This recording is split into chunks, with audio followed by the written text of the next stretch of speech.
ইউক্রেনের বিরুদ্ধে লড়তে হাজার হাজার উত্তর কোরীয় সেনা শীঘ্রই রাশিয়ায় প্রবেশ করতে যাচ্ছে বলে মনে করছে যুক্তরাষ্ট্র। উত্তর কোরীয় সেনাদের রুশ সীমান্তবর্তী অঞ্চলে মোতায়েনের জন্য প্রশিক্ষণ দেওয়া হচ্ছে। ওয়ালটনের পণ্য কিনে জিতে নিতে পারেন নগদ 20 লক্ষ টাকা। Double million offer! Walton fridge কিনে পেতে পারেন 20 লক্ষ টাকা। রয়েছে কোটি কোটি টাকার নিশ্চিত উপহার।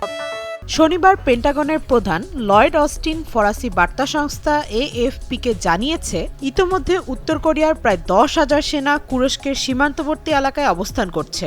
এদিকে ইউক্রেনের পূর্বাঞ্চলে রুশ বাহিনী নিজেদের অগ্রগতি অব্যাহত রেখেছে। নতুনভাবে ইউক্রেনের একটি গ্রাম দখলের দাবি করছে রাশিয়া। শুক্রবার রুশ প্রতিরক্ষা মন্ত্রণালয় জানিয়েছে, তাদের বাহিনী এবার নভোদমিত্রিভকা গ্রাম দখল নিয়েছে।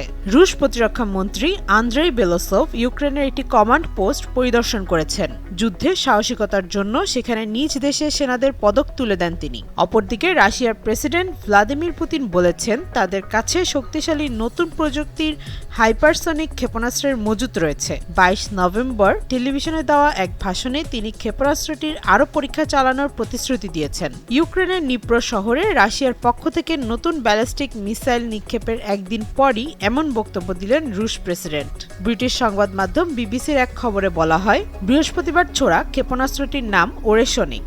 এটি মধ্যপাল্লার একটি হাইপারসনিক ব্যালিস্টিক ক্ষেপণাস্ত্র। এদিকে ইউক্রেনের প্রেসিডেন্ট ভলোদিমির জেলেনস্কি জানিয়েছেন, রাশিয়ার নতুন মধ্যপাল্লার ক্ষেপণাস্ত্র মোতায়েনের পর উদ্ভূত নতুন ঝুঁকি মোকাবেলার জন্য বিমান প্রতিরক্ষা ব্যবস্থা উন্নয়নে কাজ শুরু করছে তার দেশ। 22 নভেম্বর রাতে এক ভিডিও বার্তায় এমনটাই জানিয়েছেন জেলেনস্কি।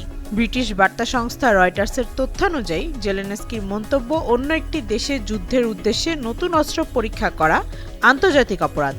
তাই তার মতে রাশিয়াকে যুদ্ধ সম্প্রসারণ থেকে বিরত রাখতে বিশ্বব্যাপী গুরুতর প্রতিক্রিয়া জানানো প্রয়োজন।